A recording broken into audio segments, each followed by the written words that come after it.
Good morning, greetings, friends, and welcome to The Bright Side, your nutritional program dedicated to the understanding of the vast world of nutrition and nutritional supplementation.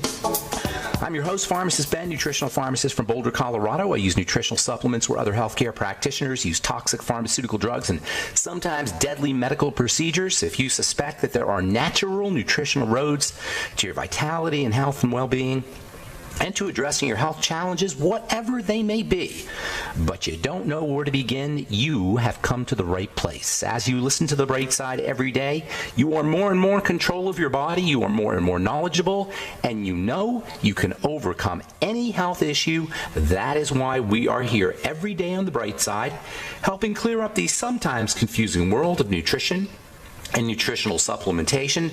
Over the last 31 years of practicing pharmacy, I have seen drug-free recoveries from diabetes, hypertension, obesity, skin diseases like psoriasis, eczema, rosacea, acne, digestive ailments, autoimmune issues of all kinds. Recoveries that by the standards of modern medicine can only be called a miracle. But what is in the world of the body, what is in the world of biology, standard operating procedure. Because the human biological system is a healing system, it's a regenerating system, it is designed divinely to heal and renew itself on a moment-to-moment basis. And while some folks may call that a miracle, it really is just the way the body works. If you have questions about health, nutrition, or prescription drugs, we are here for you. We welcome your phone calls on The Bright Side. 844-236-6010 is our number, 844-236-6010. If you have questions about the longevity products, longevity business, if you want to wean yourself off your meds and get on a good nutritional supplement program, we can help you do that. If you have a success story you'd like to share, or if you just want to contribute to the conversation, 844-236-6010 is our number on The Bright Side. If you want to purchase any of the longevity products you hear advertised on the program, our Beyond Tangy Tangerine, Healthy Start Pack, Glucogel Caps, any of the fine longevity products that you hear recommended or advertised on The Bright Side, please go to my websites, brightsideben.com, pharmacistben.com, or criticalhealthnews.com. You can purchase longevity products right off the website. You can also sign up to join the Bright Side Ben team right off our websites as well, brightsideben.com, criticalhealthnews.com, or pharmacistben.com. You can also call the Bright Side Ben phone team at 866-735-2470. That's 866-735-2470 for a one-time $25 fee. You can start a longevity business, help spread the word about the power and importance of a good nutritional supplement program, earn thank you checks, work out of your home. If you're an entrepreneur, it's a great way to enter into the business world, the nutrition business world, offer a one-time $25 fee. If you don't want to start a business, you just want to get your products at the wholesale price for a one-time $25 fee, you can be a longevity distributor and get all your longevity products at wholesale. Call 866-735-2470 for more information, or sign up right off our websites, brightsideben.com, criticalhealthnews.com, and pharmacistben.com. And I'd also like to remind you to please check out our Truth Skin Health products, Truth Transdermal C Balm, Truth Transdermal C Serum, our Truth Retinol 5% Gel, and Truth Omega-6 Healing Cream. They're all up at truthtreatments.com. We've got skin health information as well, and we have free shipping in July, which expires here in 3 or 4 days. So you've got 3 or 4 days to get free shipping on all our Truth treatment products. Never any preservatives, fragrances, fillers, waxes, water, silicone, oil, surfactants, emulsifiers, nothing your skin doesn't need or doesn't want in any of our Truth Skin Health products. 100% active and functional ingredients. There is nothing like that in the market. These are not products. These are treatments, and they're extremely effective. You use tiny little bits if you're dealing with dry skin or aging skin, if you want to prevent aging skin, if you have dark spots or acne. You really need to check out our Truth Treatment products at truthtreatments.com, truthtreatments.com. Okay, welcome back to The Bright Side, friends. We've been talking about the cholesterol hypothesis, this idea, this misguided idea that somehow cholesterol is the cause of heart disease. Nonsense, stupidity, medical ignorance. Cholesterol is not the cause of heart disease any more than flies are the cause of garbage. Yes, the cholesterol's there, but it doesn't mean it's the cause of heart disease. And statin drugs aren't going to make a difference. This is why all the studies on statin drugs show at best 1 out of 100 people have, at best this is, 1 out of 100 people have 1 less heart attack. What they don't tell you is you're shutting down chemistry in the body, and that's never a good idea. Cholesterol is not the cause of what is the nation's leading cause of death. That is heart disease. And poisoning cholesterol-making cells is not going to make you better. It's not going to make you healthier. And this misguided medical idea that we can be drugged back into health or medicalized back into health is a meme, a bad meme, and a belief that only serves those who perpetuate it, i.e. the drug companies. And this is why we have so many cholesterol-lowering drugs and so many doctors and so many specialists and so many diagnostics and so many devices, and we are sicker than ever before. This is why we have an American Heart Association, which, by the way, generates nearly $1 billion every year in revenue, and whose CEO, Nancy Brown, earns an annual salary of over $1 million a year. This is why we have an American Heart Association that has presided over a heart epidemic that, under its watch, has become the leading cause of death in the United States, with 1 out of 2 people expected to die from a heart attack or a stroke. So what's the real cause of heart disease? It's the same as the real cause of any disease. All diseases are the same in terms of their causes. It makes no sense to believe that you have just a specific cause of heart disease that doesn't affect anything else, i.e. cholesterol. It's just dumb on the face of it. Diseases are all caused by the same thing, an excessive and out of balance stress response. Not the stress response in general, but an out of balance stress response. And this manifests as inflammation, which is the calling card of the immune system. And folks, that is it. And I'm talking here multiple sclerosis and ankylosing spondylitis and arthritis and Alzheimer's disease and Parkinson's disease and fatty liver disease, and you name it. It's all the same thing. It doesn't matter where the disease is occurring. It matters that we're in dis-ease states. We're out of ease. We have an out-of-balance stress response, and it's true about all CDD, chronic degenerative disease, which affects 80% of our, which is responsible for 80% of our healthcare costs and affects 120 million people. 1 out of 3 of us have a chronic degenerative disease. And millions of people have multiple chronic degenerative diseases. We're barking up the wrong tree. We're focusing in the wrong area. It's not the cholesterol that causes the heart disease. It is the out-of-balance stress response. All disease is inflammatory disease, period. It involves dirty blood. It involves toxic cells. It involves deteriorating tissues. And from a recovery and healing perspective, it doesn't matter where the disease is. This is so easy. This is so simple. This is why every time I talk to somebody about their health, I repeat myself. You focus on the digestive system. You patch up a leaky gut. You stabilize your blood sugar. You relax, deep breathe, oxygenate, eat less food. It doesn't matter if it's the problem is heart disease, or the problem is brain disease, or the problem is bone disease, or the problem is organ disease. It's all the same thing. All degenerative disease, all degeneration itself involves starvation, suffocation, toxification, leading to inflammation, which leads to more starvation, suffocation, and toxification, which leads to more inflammation, which leads to more suffocation, starvation, and toxification, and on it goes. And that includes heart disease. There's no surgeries, there's no medical professional, there's no diagnostic, there's no drugs that can address this. It's misdirection. From Science Daily, chronic psychological stress is associated with the body losing its ability to regulate the inflammatory response. This is the psychological component to disease, and make no mistake about it. Psychology is important. And by the way, when we talk about inflammation, I touched on this yesterday, we're talking about microscopic inflammation. And this is so important to recognize, because when we think inflammation, we think of a broken leg or a sprained ankle or the kind of swelling that you get when you have a black eye. It never crosses our mind. Nobody tells us that there is a microscopic analog to macroscopic inflammation that's obvious. So it doesn't seem like there's an inflammatory response, because we're not inflamed, but it's microscopic. And this is so important to understand, because this microscopic inflammation eventually shows up as macroscopic inflammation, and that's when we go to the doctor.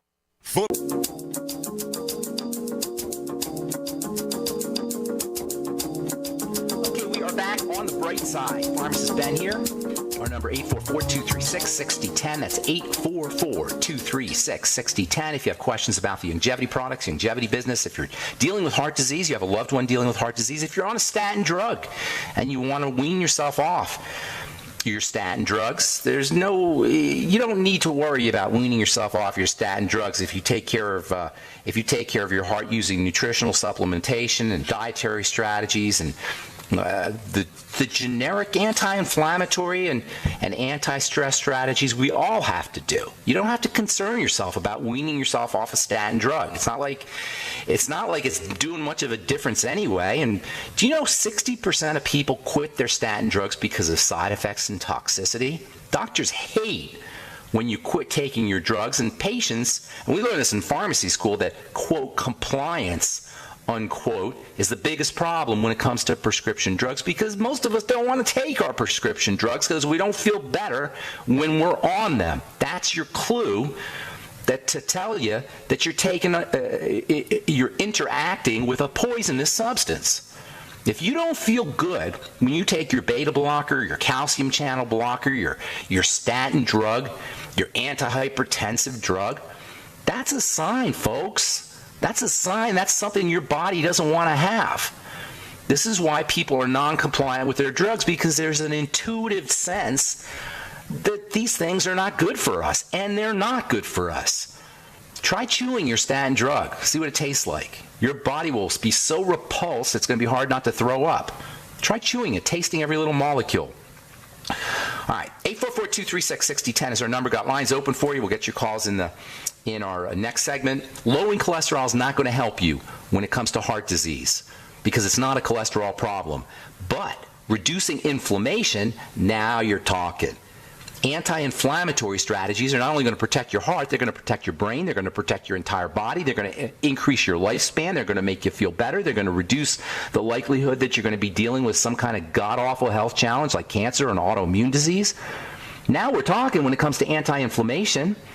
Inflammation is the body's response to bad living, to wrong foods, to too much foods, to nutritional deficiencies, to toxicity, to a lack of oxygen, to emotional. Don't forget the emotional aspect, the mental aspects, the spiritual aspects of health. Yes, inflammation can be increased by emotional trauma, post-traumatic stress syndrome, bad thinking, all of which we have control over. That's the take-home message here.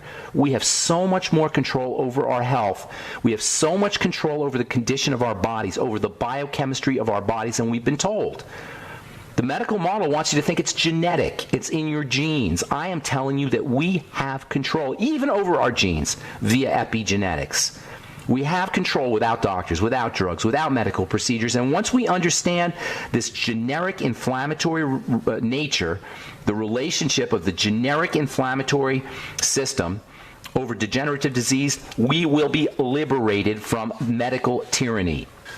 So while the cholesterol hypothesis is flawed and really nonsensical, if you understand anything about biochemistry, there are indeed strategies we can use to protect the heart, and none of them require a doctor, pharmacist, or any aspect of the medical model. They're all lifestyle based, and guess what?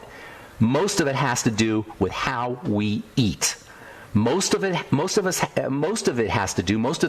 protective mechanisms for protective strategies for our heart and our brain and our entire body involve food, involve digestion. This is the first point on the triangle of disease for good reason. In fact, if you know nothing else, if you do nothing else to take care of your health and you just control how you eat and you just protect and support digestive health using probiotics, using digestive enzymes, using apple cider vinegar with your meals, using connective tissue building supplements to build and regenerate connective tissue at the level of the intestine, just that alone will make a significant difference in your health and longevity.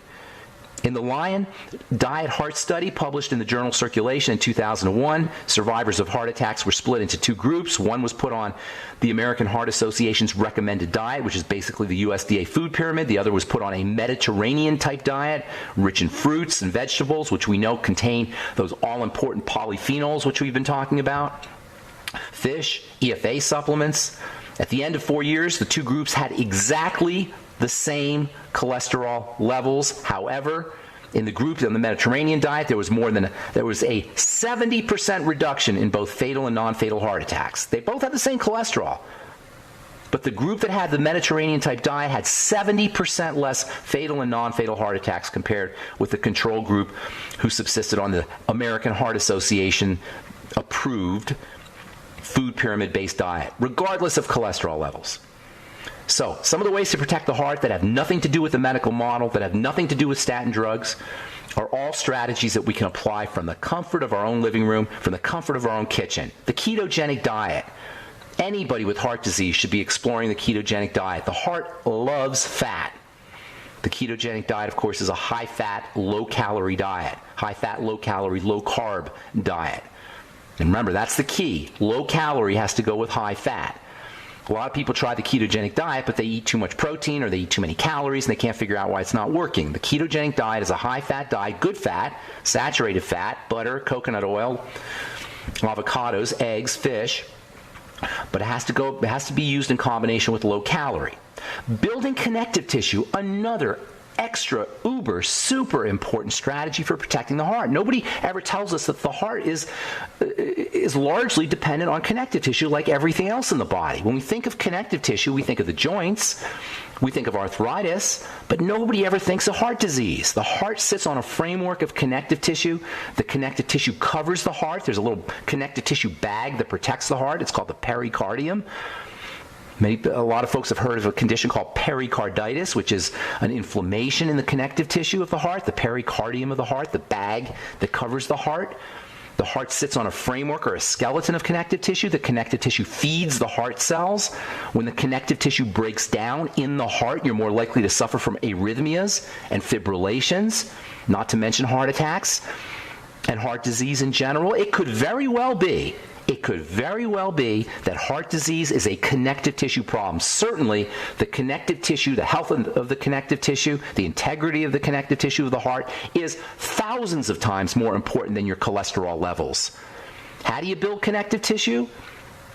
Glucogel caps, bone soup, cartilage, collagen supplements, high hyaluronic acid, and of course the all-important connective tissue vitamin, vitamin C. This is why vitamin C is so important for the heart. This is why Dr. Matthias Rath wrote a book called Why Animals Don't Get Heart Attacks. Animals make their own vitamin C. Animals don't suffer vitamin C deficiencies, but human beings do. Animals don't get heart attacks, but human beings do. Now, I don't know that it's a 100% correlation, but it could very well be that vitamin C deficiency is a cause of heart disease, at least according to Dr. Matthias Rath. Why? Vitamin C is the rate-limiting step in the production of connective tissue. And by the way, if you have any connective tissue problems, max out on your vitamin C, grams of it a day. Other strategies for building connective tissue, make sure you're using your essential fatty acids. Very important for the generation of connective tissue.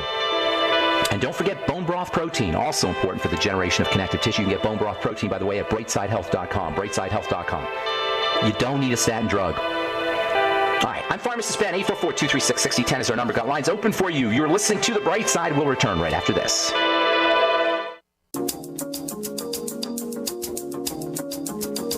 right, we're back on The Bright Side. I am Pharmacist Ben. 844-236-6010 is our number. 844-236-6010. Got lines open for you. We'll get your calls here momentarily. 844-236-6010 is our number. If you're dealing with heart disease, if you're on a statin drug, if you know somebody who's had a heart attack, if you want to prevent cardiovascular health issues, we can help you. Or if you have any health challenges, we can help you.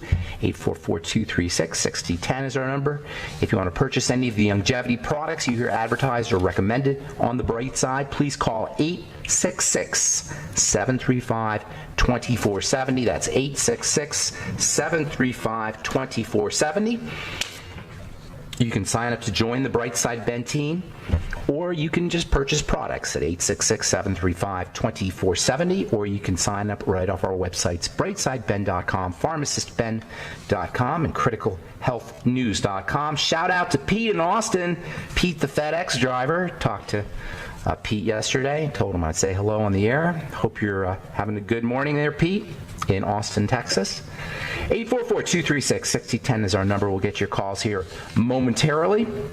This is from the journal Brain Plasticity.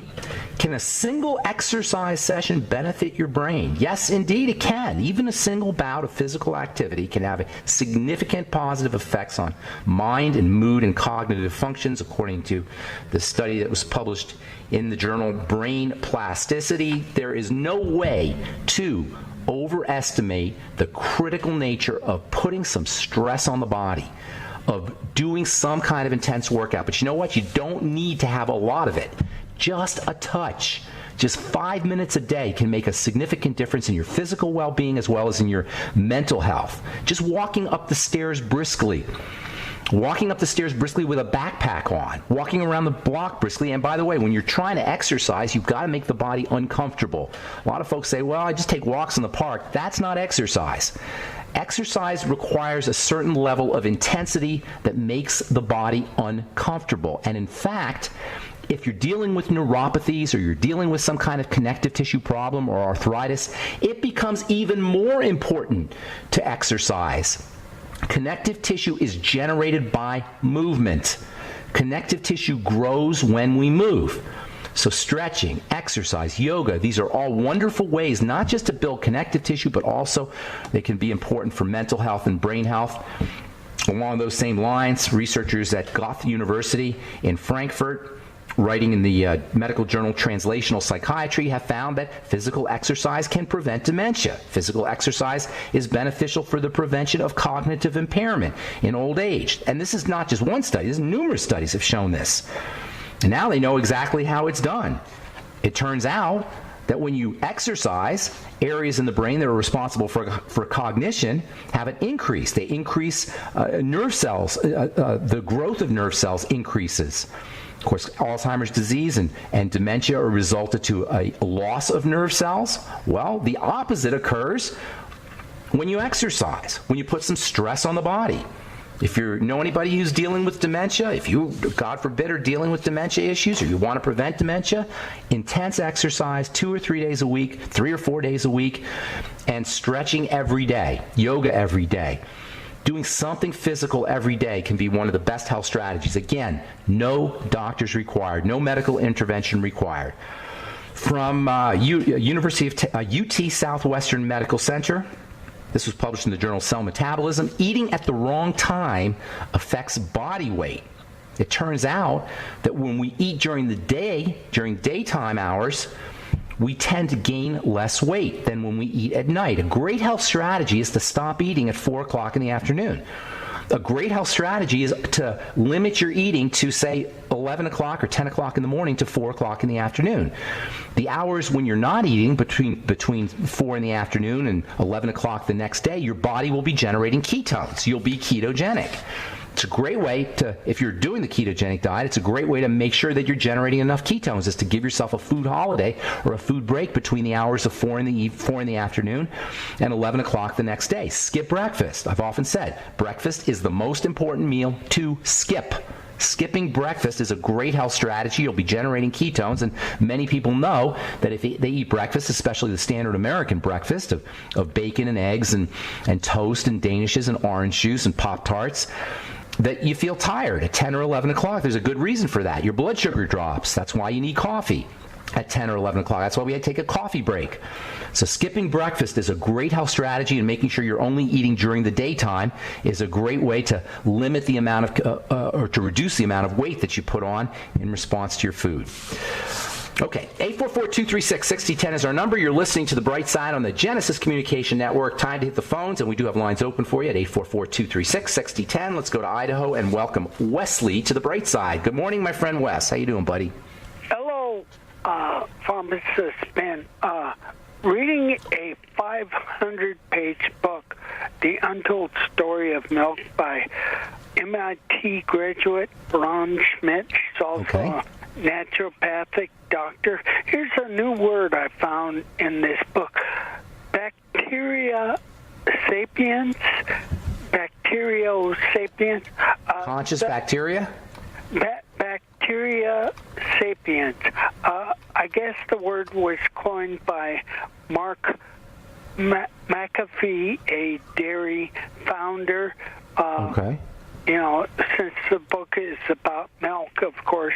And in 1929, as late as 1929, the Mayo Foundation said raw milk cures many diseases.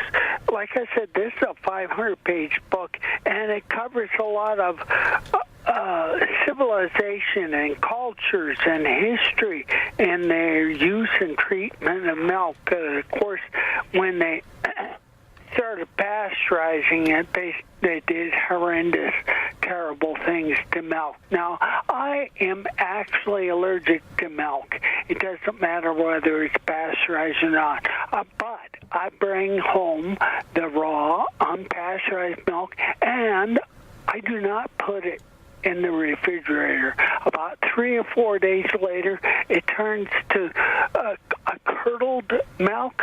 It has curds and wheys, little Miss Muffet, and I have no problem digesting it. Now, the taste changes a little bit. You don't have the milk sugar in there. The lactose, I guess the lactase works on the lactose, and no longer is it quite as sweet, but I wanted to comment, is this not the whey, the source of whey that you are talking about? I mean, where do you get? Yeah, no, you're right. That's the source of whey. When the way you make whey is by adding enzymes to the milk, and it separates out the liquid fraction from the fatty fraction, the casein, which is a protein that tends to be a little bit sticky and gummy. The casein turns into curd, and then the liquid portion is the whey. And then they used to throw that stuff out until somebody realized that that's got all the good stuff. The good stuff is in the whey. And by the way, the whey, which is in the liquid portion of the milk, also contains the antibacterial substances, the lactoferrin and such. Milk is loaded with antibacterial substances and immune-boosting substances. So your point is very well taken, but I wanted you to tell me about this bacterial sapiens thing. That sounds kind of interesting. We got to take a break, Wes. Will you stay on for the commercial? I want to talk to you about this bacterial sapien thing. That's kind of interesting. Okay. Don't go away. All right. I'm Pharmacist Ben. Got lines open. 844-236-6010 is our number. You're listening to The Bright Side. We'll take a commercial break and come back.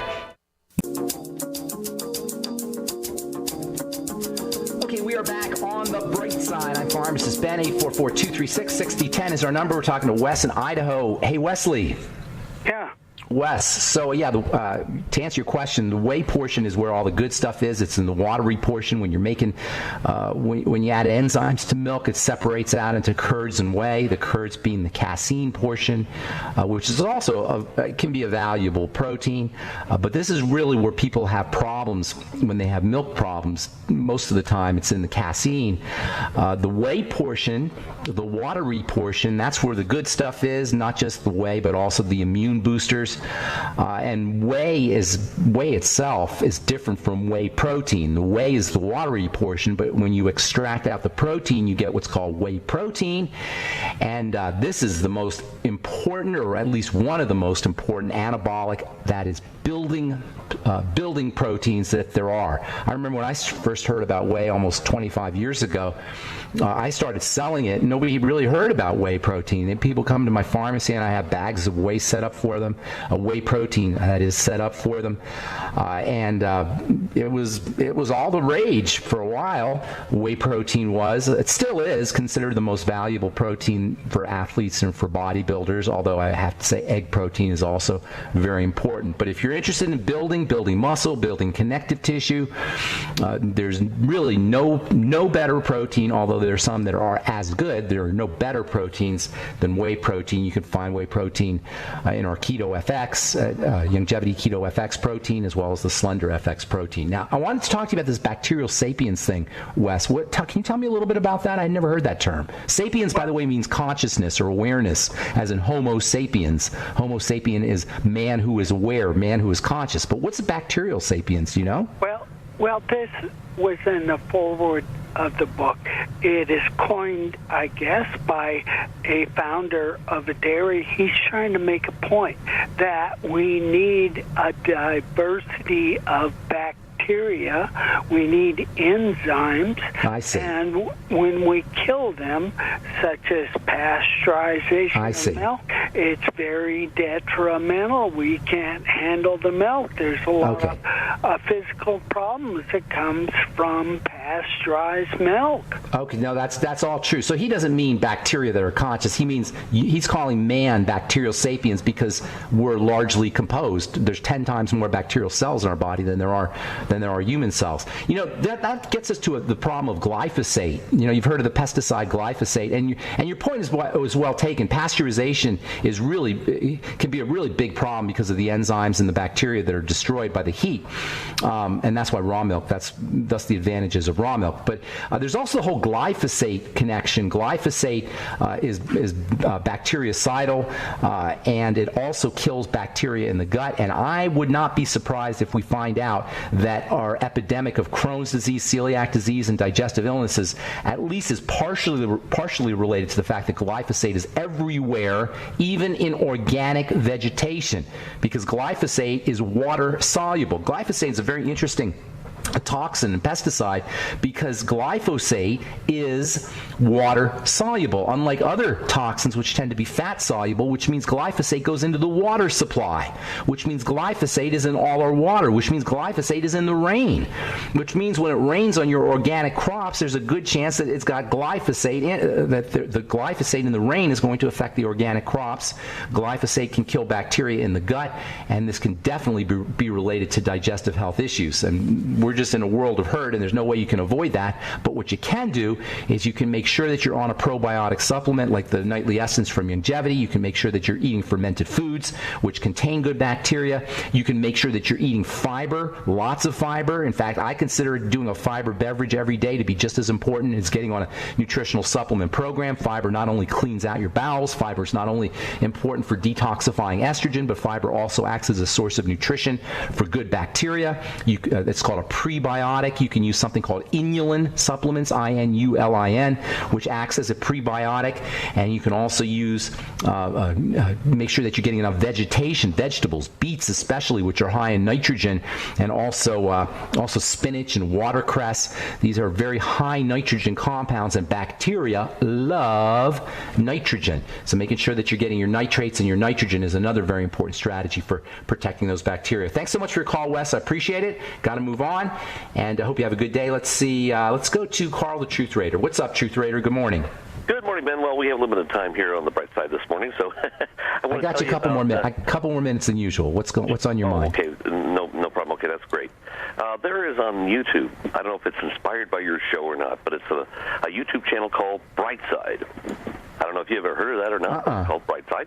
They have a variety from A to Z of all kinds of particular topics that help the human condition, both mentally and both physical, and riddles, and they have certain challenges and certain things you can do to test your skills and ability, your eyesight.